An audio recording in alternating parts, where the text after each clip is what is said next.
కబ్జాకు కాదేది అనర్హం అన్న రీతిలో కబ్జా రాయుళ్ళు పేట్రేగిపోతున్నారు. ఖాళీ జాగా కనిపిస్తే చాలు పాగా వేసి కబ్జా చేసుకున్నటువంటి ఘటనలు ఎన్నో ఉన్నాయి. ప్రభుత్వ స్థలాలే కాదు, చివరకు వాగులు వంకలను సైతం కబ్జా చేస్తున్నటువంటి పరిస్థితి ప్రధానంగా కడప నగరంలో కనిపిస్తుంది.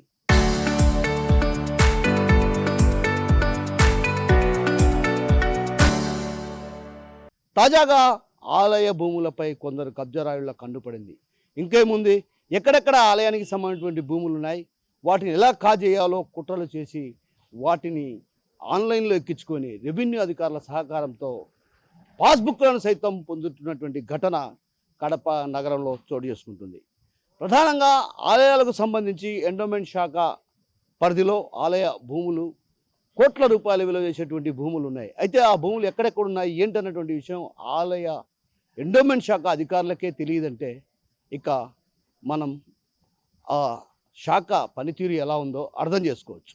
తాజాగా ఇటీవల కాలంలో పూర్వీకులు ఏదైతే రామాలయం కోసం ఇచ్చినటువంటి ఓ భూమిని సైతం, అంటే ఓ రకంగా గతంలో పూర్వీకులు దేవాలయాలు అర్చనలు, అదేవిధంగా పూజలు ఇత్యాది వంటి వాటి నిర్వహణ కోసం కొంత భూమిని కేటాయించడం జరిగింది.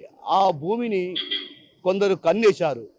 కన్నేసేది చాలక ఆలయ భూములపై కన్నేసినటువంటి వాళ్ళు రెవెన్యూ అధికారుల సహకారంతో ఆన్లైన్ చేయించుకొని వాటిని కాజేసేందుకు కుట్రలు చేయడంతో గ్రామస్తులు ఎదురు తిరుగుతున్నటువంటి పరిస్థితి కనిపిస్తుంది. సో కడప నగరంలో ప్రధానంగా వక్ఫ్ బోర్డుకి సంబంధించినటువంటి వేల కోట్ల రూపాయల ఆస్తులకు సంబంధించినటువంటి స్థలాలు, అదేవిధంగా ఆలయానికి సంబంధించినటువంటి కోట్ల రూపాయలు విలువ చేసే స్థలాలు కబ్జాకు గురవుతున్నా సంబంధిత శాఖ అధికారులు ఎందుకు చర్యలు తీసుకోవడం లేదు? ఇది ప్రధానంగా పలువురు ప్రశ్నిస్తున్నటువంటి పరిస్థితి.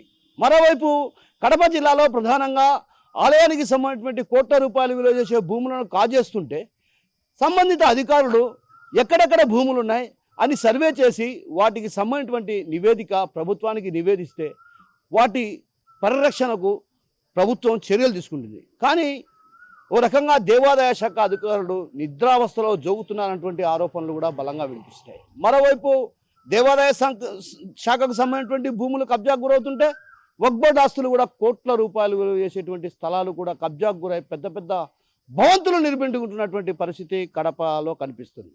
సో ఈ నేపథ్యంలో అసలు వక్ఫ్ బోర్డుకు సంబంధించి ఎక్కడెక్కడ ఆస్తులు ఉన్నాయి, దేవాదాయానికి సంబంధించినటువంటి ఎక్కడెక్కడ ఆస్తులు ఉన్నాయి, ఏ దేవాలయానికి సంబంధించిన ఆస్తులు ఎంత మేర ఉన్నాయన్నటువంటిది సమగ్ర నివేదికపై రాష్ట్ర ప్రభుత్వం ఆదేశాలు జారీ చేసి దేవాదాయ శాఖ కావచ్చు, అదేవిధంగా వక్ఫ్ బోర్డు ఆస్తులను కాపాడే దిశగా చర్యలు తీసుకోవాల్సినటువంటి అవసరం ఎంతైనా ఉందంటూ కూడా పలువురు కోరుతున్నారు. కెమెరా పర్సన్ రాముతో కిషోర్, RTV కడప నుంచి. గుడ్డాయిపల్లె రామాలయము మా నాయన ధర్మకర్తగా ఉన్నాడు.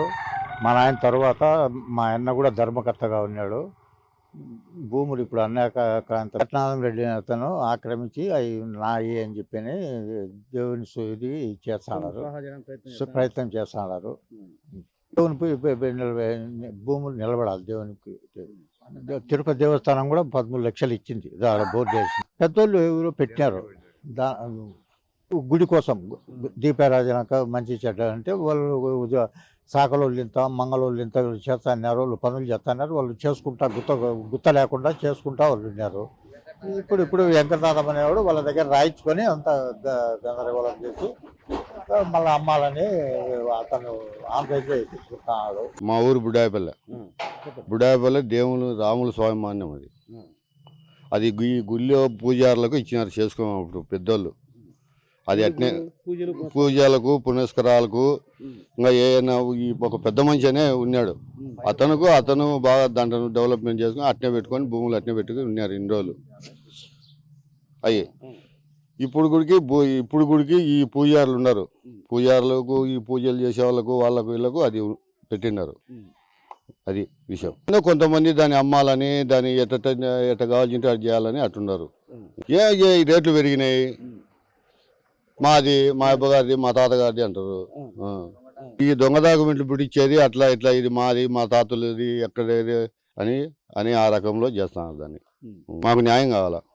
దేవుని భూమి దేవునికే ఉండాలి. రాముల గుడికి దేవస్థానానికి ఇచ్చినారు. వాళ్ళు చేసుకొని తినవరకే ఉమ్, అమ్ముకునేదానికి హక్కులే. ఉమ్. ఇప్పుడు ఏం జరుగుతుంది? ఇక అమ్మాలని ప్రయత్నాలు చేస్తున్నారు. అదే దొంగ డాక్యుమెంట్లు పెట్టా? ఆ, అంతే. మేము ఇచ్చినాము, మా పెద్దోళ్ళు ఇచ్చినారు అనేది అన్ని ఒట్టిది. ఉమ్, అందరూ ఊరి సమక్షంలో ఇచ్చినారు.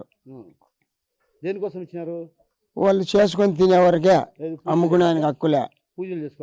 పూజలు చేసుకోను, ఏందన్నా దేవర్లు అందు అయితే పలకలు కొట్టను, మాది వాళ్ళకు వాళ్ళకి. మాకు న్యాయం కావాలంతే. దేవస్థానానికే కావాలా. అమ్ముకునేదానికి హక్కులే ఎవరికి. పెద్దలు నిర్ణయించారు. పెద్దలు నిర్ణయించింది.